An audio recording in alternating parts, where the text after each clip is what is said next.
করে বলবো তোমায় আসলে মন কি যে চায়,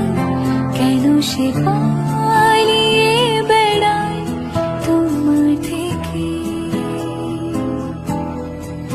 কি করে